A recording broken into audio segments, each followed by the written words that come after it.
할렐루야. 오늘은 대강절 두 번째 주일입니다. 우리 앞뒤 좌우에 계신 분들에게 함께 이렇게 인사하겠습니다. 화해의 빛으로 오신 주님 기다립니다.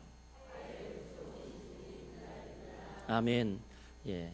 또 우리 함께 다시 한번 인사하겠습니다. 인사하지 않는 분들과 이번에 인사하겠습니다. 사랑하고 축복합니다. 네.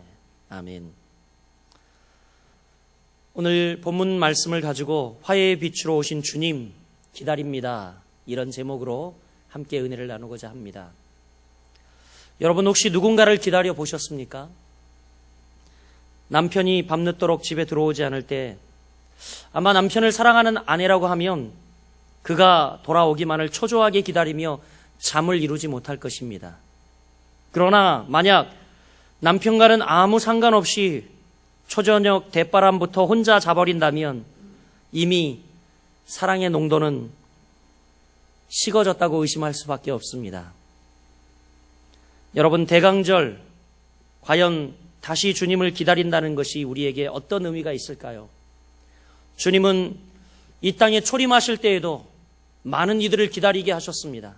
많은 이들의 기다림 가운데에 때가 참에 주님께서 오셨고 이 땅에서 본인이 십자가를 친히 지시고 온 인류를 구원하시고 그리고 또 십자가에 못 박혀 죽으신 후에 다시 장사되시고 사흘 만에 다시 살아나셔서 이 땅에 거하시며 다시 부활 승천하시며 하늘로 가시며 우리에게 말씀하셨습니다.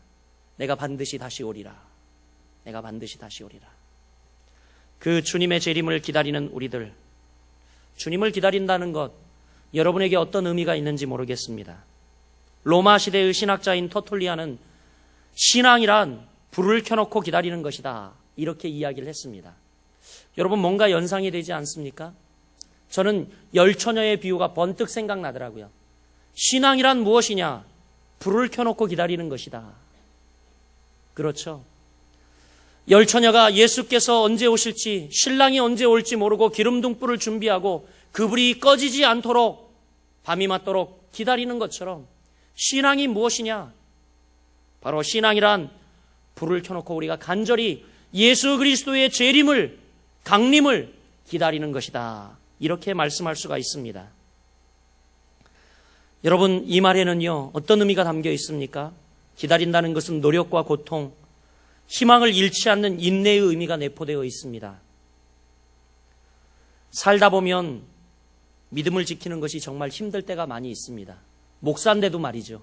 그런데 하물며 여러분들은 어떻겠습니까? 믿음을 지킨다는 것 정말 살아가면서 힘들 때가 많이 있습니다. 그러나 여러분, 그렇다고 믿음의 길을 우리는 절대 포기할 수 없습니다. 진정한 믿음을 바란다면 이 믿음이 인내를 통해 나타나 우리에게 최종 승리와 기쁨, 이것이 우리에게 임할 때까지 기다려야 함을 여러분 믿으시길 바랍니다. 이 대강절을 맞으며 먼저 여러분에게 말씀드리고 싶은 것은 화해의 주님을 기다립시다 라는 이야기를 드리고 싶습니다. 우리 옆 사람에게 한번 축복합시다. 화해의 주님을 기다립시다. 아멘.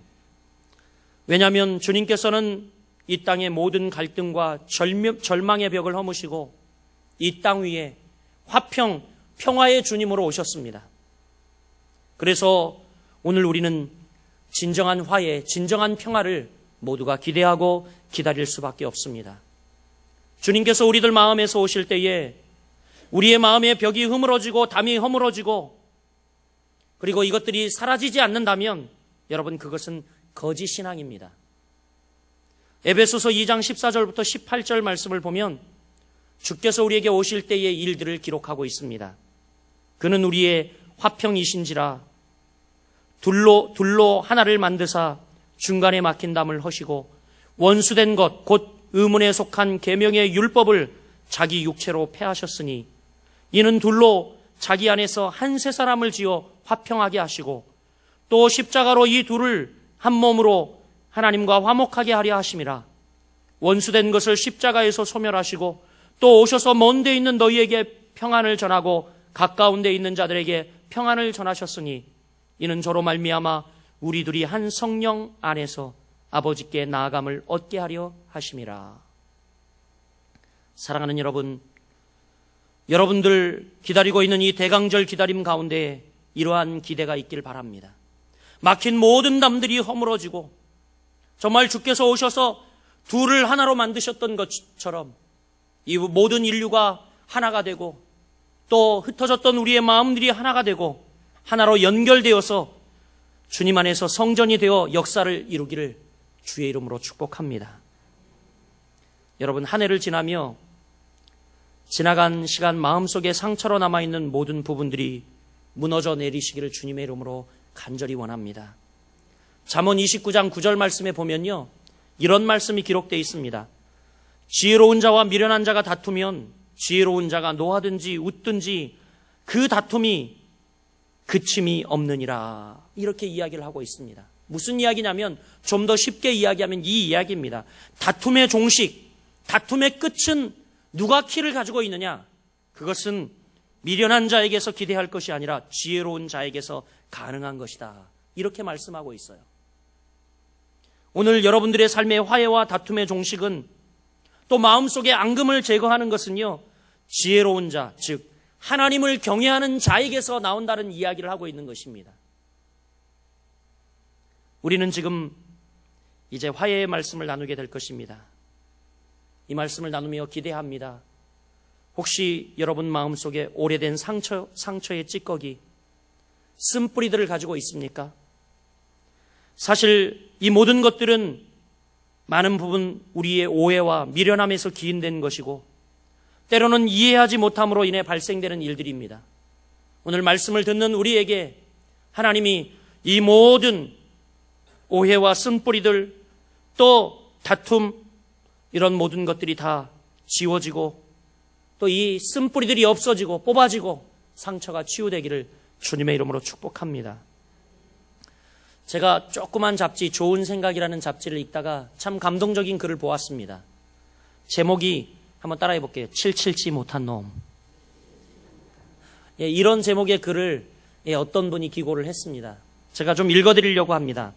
내 무릎엔 깊은 흉터가 하나 있다.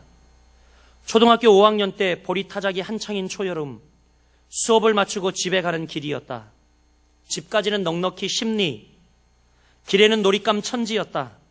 그날도 길에서 장난을 치다가 친구가 뒤에서 떠미는 바람에 넘어져서 무릎뼈가 하얗게 드러날 만큼 큰 상처를 입고 말았다. 피를 철철 흘리며 집 안에 들어서는데 마당에는 탈곡기 소리가 요란했다. 어머니가 먼저 뛰어와 내 무릎을 보고 새파랗게 질리셨다. 그런데 타작에 여념이 없던 아버지는 나를 흘낏 바라보시더니 버럭 역정을 내시며 눈을 부라리셨다. 평소 자식들에게 엄한 아버지가 역정을 내시니 기가 질려 울음이 뚝 그쳐졌고 나는 슬며시 엄마의 허리춤에 숨었다. 한참 동안 날 노려보시던 아버지, 기어 그 입에서 보로령이 떨어졌다. 이 777치 못한 놈.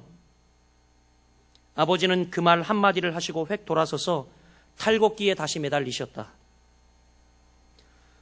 안도의 숨을 내쉬는 내 가슴에는 못내 눈을 부라리던 아버지의 모습이 아프게 박혔다.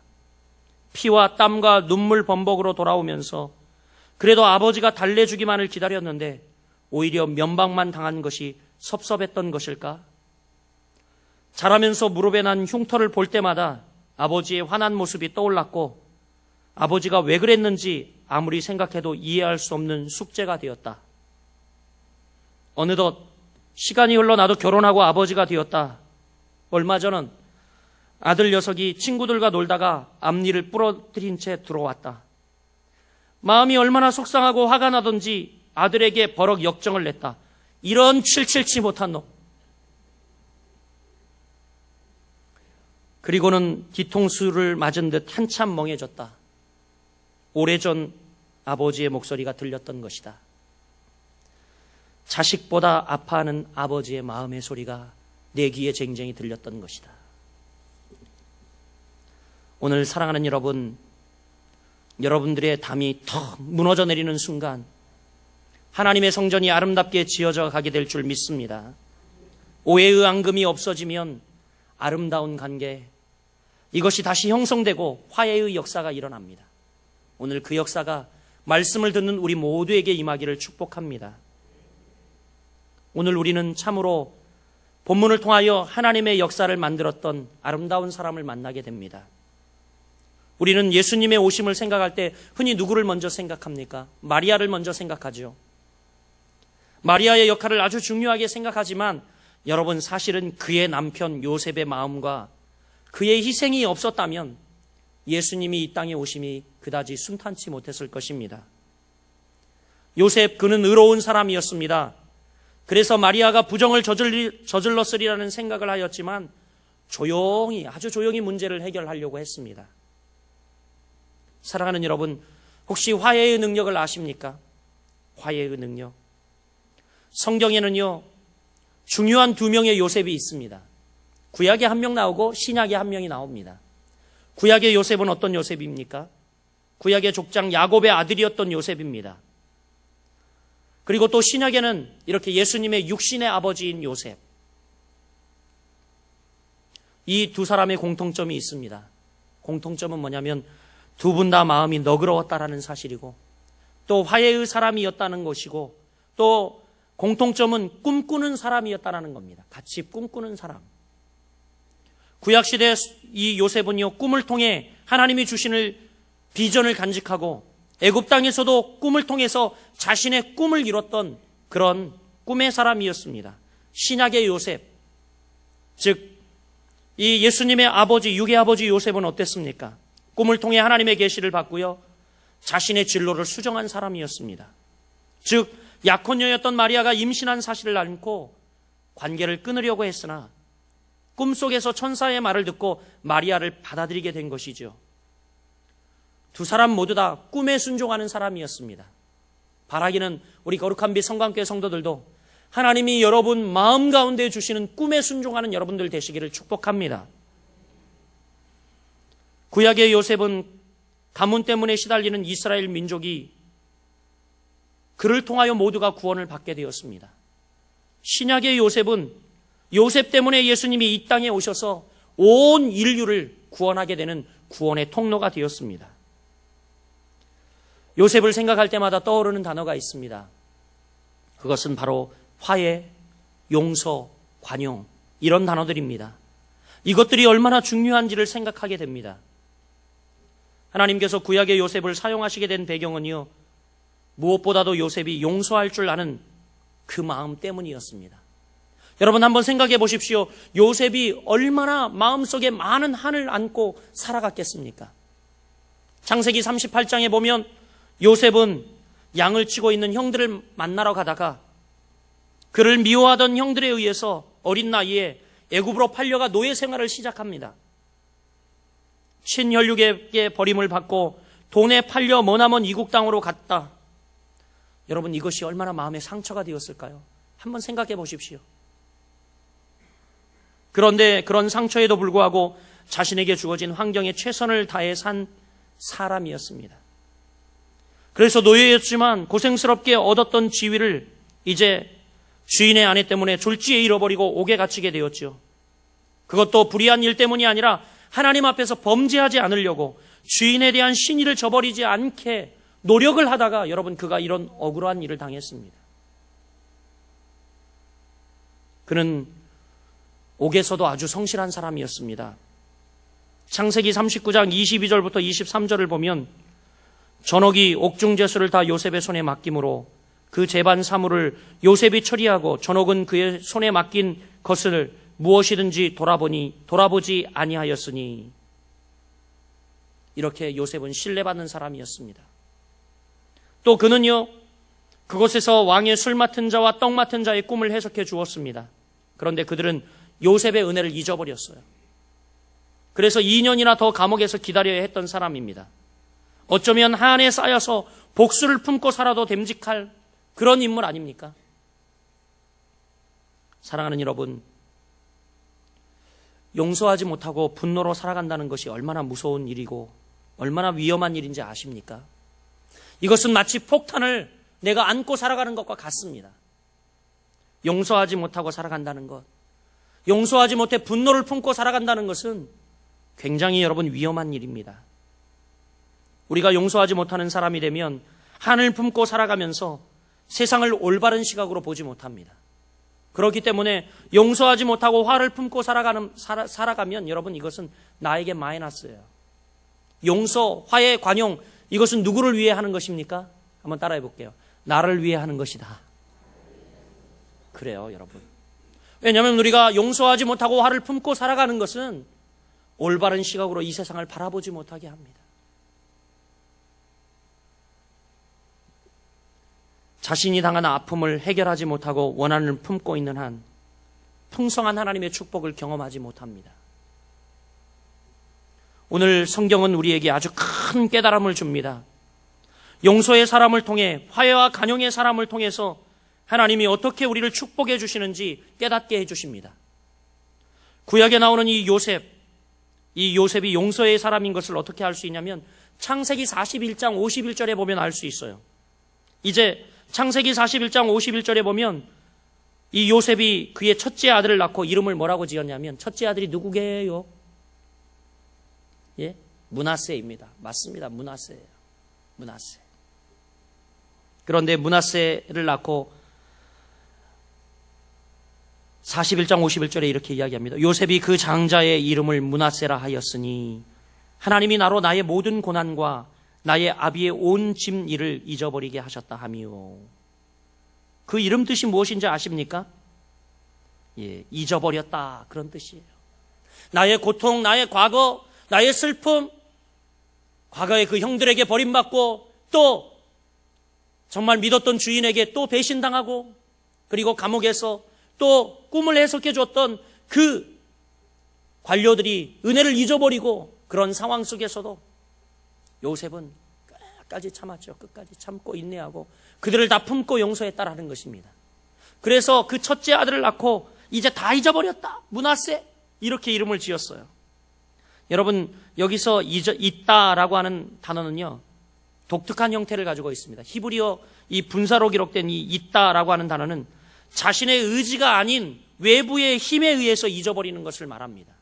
무슨 이야기입니까? 이 요셉은요, 내 의지, 내 힘으로 잊어버린 것이 아니라 하나님의 은혜로 이런 것을 다 잊어버리게 했다라는 겁니다. 즉 하나님께서 그의 모든 원한을 잊게 하여 주셨다는 말씀, 그리고 그가 의로운 삶을 살고 마음의 평안을 얻게 될 때 낳은 두 번째 아들 이름이 무엇이게요? 예? 큰일 났어요. 예. 우리가 예능에 강하고 이 성경고사를 우리 아이들이 못 본 이유를 알겠어요. 네. 예. 두 번째 아들은 에브라임입니다. 에브라임. 요셉의 둘째 아들은 에브라임인데 바로 41장 창세기 52절에 나오고 있는데, 차자의 이름은 에브라임이라 하였으니 하나님이 나로 나의 수고한 땅에서 창성하게 하셨다 함이 얻더라. 이렇게 나로 나의 수고한 땅에서 창성하게 하셨다, 그런 의미를 가지고 있대요, 이름 뜻이.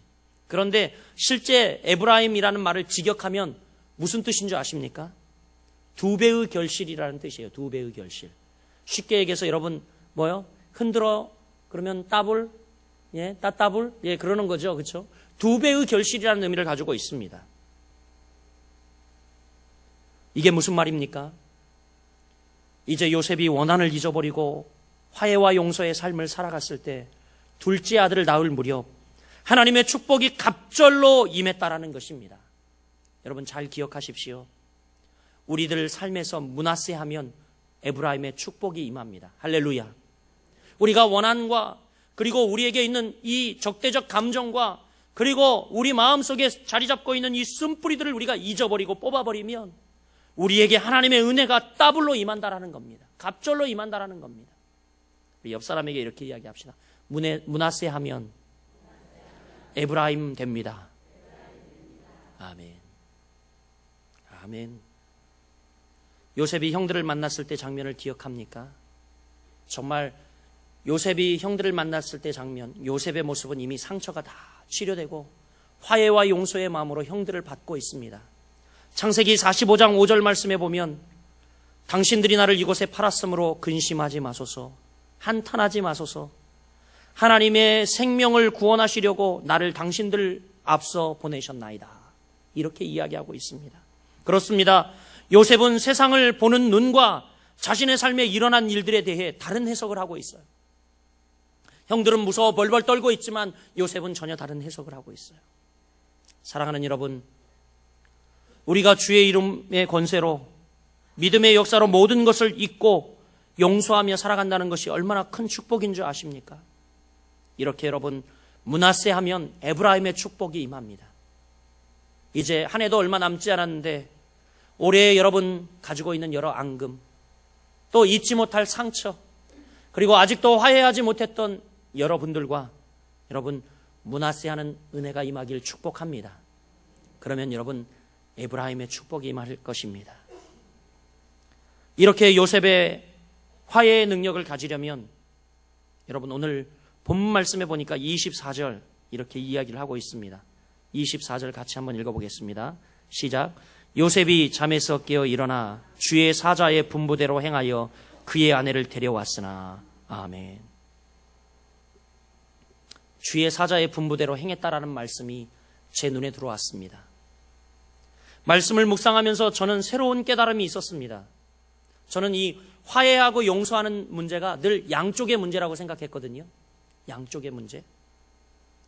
그러나 요셉을 통해서 보게 되는 것은 지극히 일방적이라는 것, 일방적인 사건이라는 것을 깨닫게 되었습니다. 요셉은 얼마나 견딜 수 없는 일을 당하고 있습니까? 지금 이 정혼한 여인, 자신이 잉태한 것이 아니고 자신과 정혼한 여인이 아이를 가지게 된 겁니다. 본문 18절 말씀에 보면 이렇게 기록되어 있죠. 예수 그리스도의 나심은 이러하니라. 그의 어머니 마리아가 요셉과 약혼하고 동거하기 전에 성령으로 잉태된 것이 나타났더니, 이렇게 말씀하고 있어요. 그 모친 마리아가 요셉과 약혼하고 동거하기 전에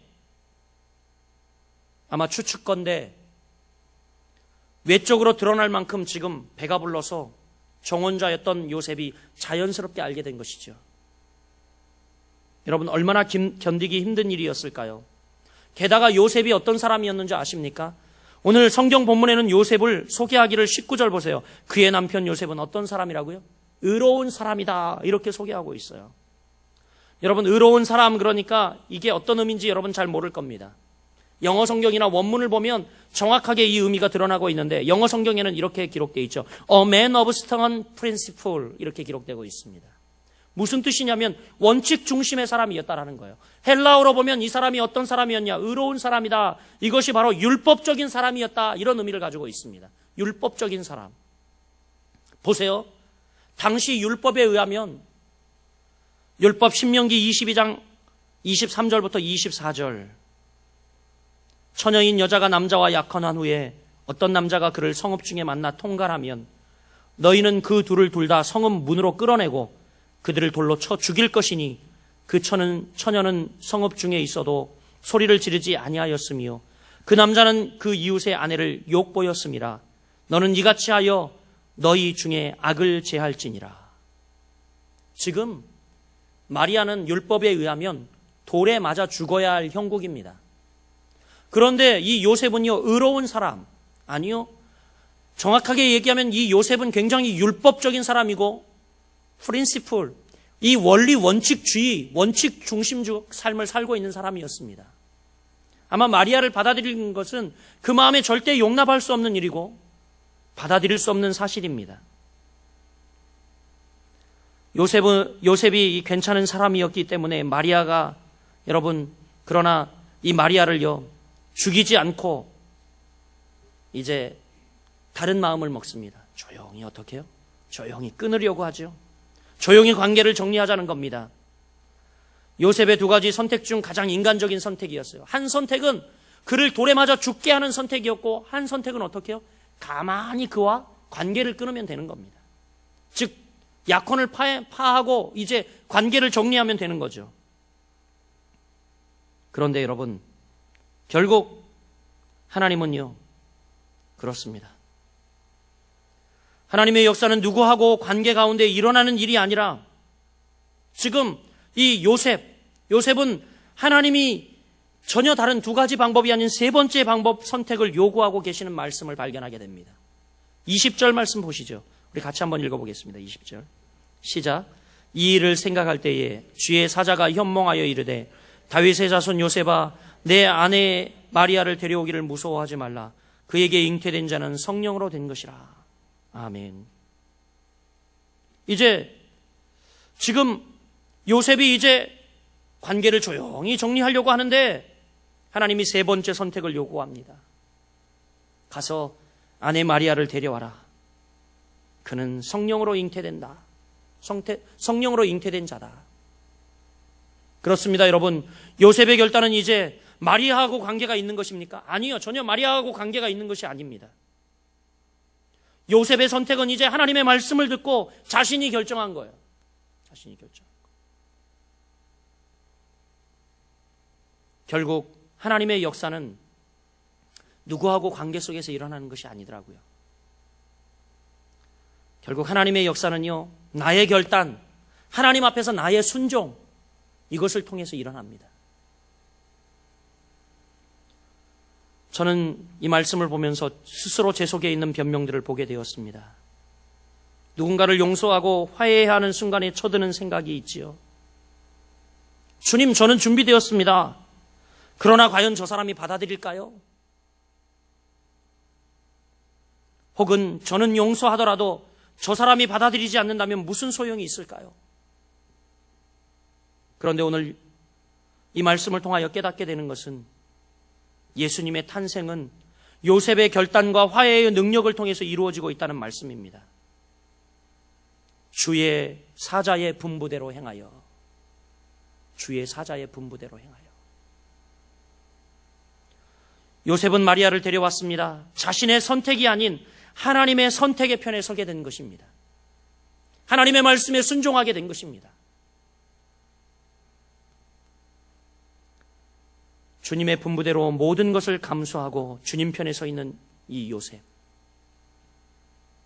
저는 오늘 이 시간 여러분 삶 여러 부분들을 냉철하고 분명하게 이 말씀을 통하여 들여다보길 바랍니다. 결국 하나님께서 원하시는 많은 부분들이 우리 스스로의 결단에 달려 있습니다.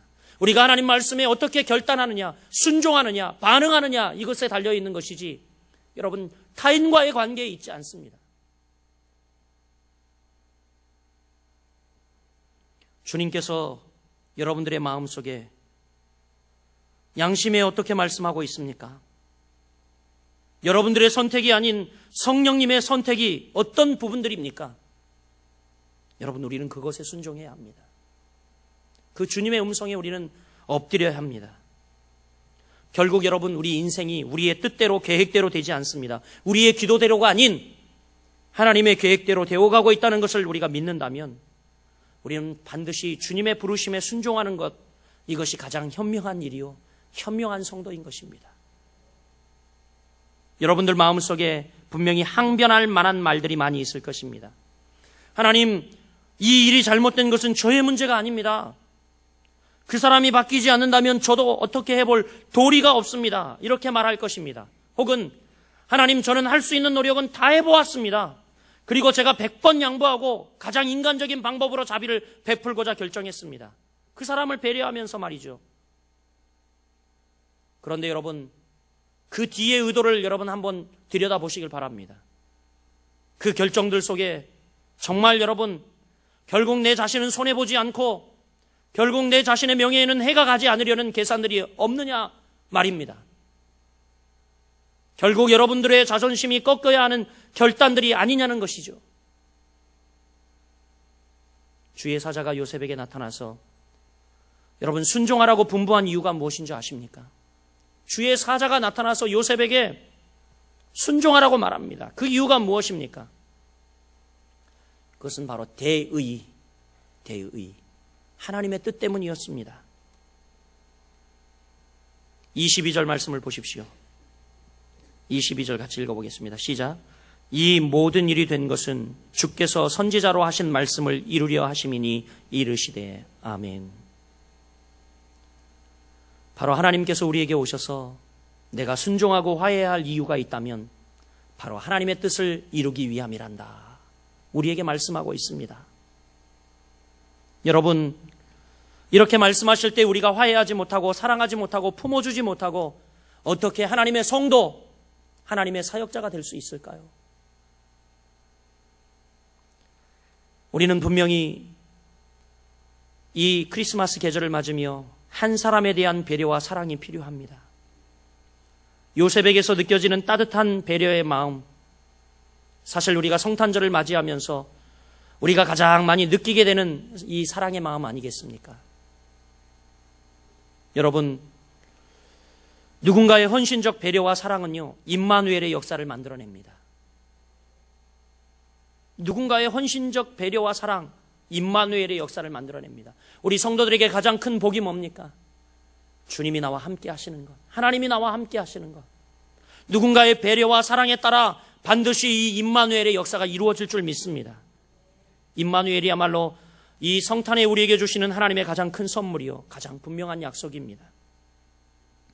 저는 이 크리스마스 때가 되면요, 꼭 기억나는 한 연극이 있습니다.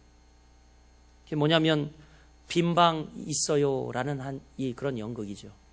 빈방이, 어떤 순진한 아이가 이제 여관 주인 역할을 맡았습니다. 마리아와 요셉이 이 푸른 배를 가지고 곧 나올 아이 때문에 잠자리를 찾지 못하고 이것저것 기울이며 이야기를 합니다. 빈방이 있습니까? 없어요, 없어. 빈방이 있습니까? 없어요, 없어. 그런데 한 꼬마아이가 여관 주인 역할을 맡았는데 그의 원래 대사에는 빈방이 있습니까? 그러면 없어요 그래야 되는데, 정말 요셉과 마리아가 손을 잡고 푸른 배를 가지고 그 추위에 떨며 찾아와 빈방이 있습니까? 라고 물어볼 때 구원자 되시는 메시아 예수가 그 뱃속에 담겨있는 모습, 치근한 모습을 보고 이 아이는 원래 대사에는 없습니다 라고 얘기해야 되는데 눈물을 흘리며 빈방이 있습니까? 라고 요셉이 묻자 예, 빈방이 있습니다 이렇게 대답을 하죠. 이 연극이 다 망가졌어요. 질타를 받습니다. 그런데 돌아가는 사람들 마음속에 진한 감동, 잔잔한 감동으로 남아 과연 나는 예수님을 영접할 마음의 준비가 되었는가 돌아보게 하는 연극이었죠. 여러분, 비행기를 타고 여행 갈 때 가끔 표가 없다라는 말을 들을 때가 있습니다. 그런데 여러분 아세요? 아무리 표가 없어도요, VIP를 위한 자리가 늘 남겨져 있다는 사실을 아십니까? 비록 비싼 값을 치러야 하지만 최고의 손님을 위한 자리가 늘 남겨져 있다는 사실을 아십니까, 여러분? 여러분, 성수기 아무리 호텔이 10,000원이어도 VIP를 모시는 룸은 따로 준비되어 있다는 사실을 아십니까, 여러분? 2013년 대강절이 여러분들에게 의미 있기 위해서는요, 누군가를 위한 자리, 누군가를 위한 배려, 누군가를 위한 마음의 자리를 여러분 남겨두시길 주님의 이름으로 축복합니다.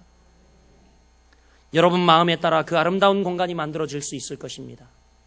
상대가 만들어주는 것이 아니라 여러분 마음에 따라 만들어질 것입니다.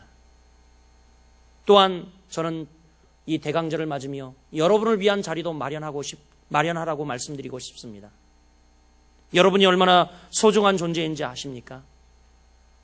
여러분, 하나님이 여러분을 천하보다 귀히 여기시고 그 아기 예수, 그분을 이 땅에 보내주셔서 여러분을 위해 십자가에 못 박혀 죽으시면서까지 여러분의 생명을 구원코자 사랑해 주신 존재입니다. 여러분, 한번 저를 따라해서 해보죠. 나는 참 귀하다. 우리 옆 사람에게 당신은 참 존귀합니다. 아멘. 언젠가 참 감동적인 간증을 들었습니다. 여러분도 정말 잘 아실 텐데, 전 축구대표, 우리나라 국가대표 선수였던 이영무 선수, 지금은요 감독이고 과거에는 이제 우리나라 축구 기술 고문을 맡아서 역할을 했었죠. 이분은 목사 안수를 받고 지금 할렐루야 축구팀 감독을 맡아 일을 하고 있습니다. 그런데 이분의 간증을 한번 들었어요.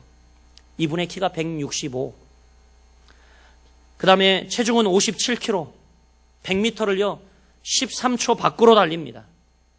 13초 넘게 달려요. 당시 여러분 국가 축구대표 선수로서는요 도저히 자격이 없는 선수였습니다. 그런데 이 목사님은 집안환경도 대표 선수가 되기에는 턱없이 부족한 사람이었습니다.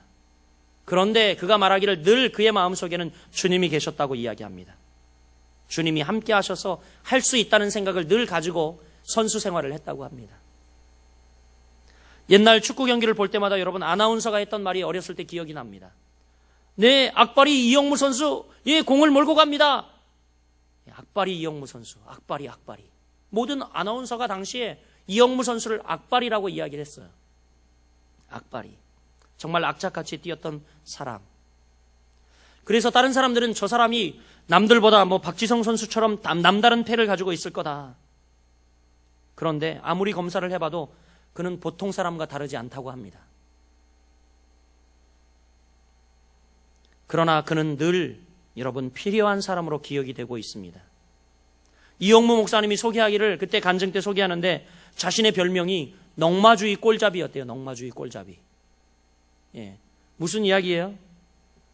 예, 얼마나 골을 지저분하게 넣었든지, 예, 이 이영무 목사님은요 자신이 플레이를 만들어가지고 넣은 골은 하나도 없고 상대 선수가 걷어차려고 걷어차낸 공이 자기 발 앞에 떨어져서 차 넣어서 골인이 들어간다든가, 아니면 우리 선수가 슛을 했는데 골대 맞고 티 나온 것이 자기 발 맞고 들어간다든가.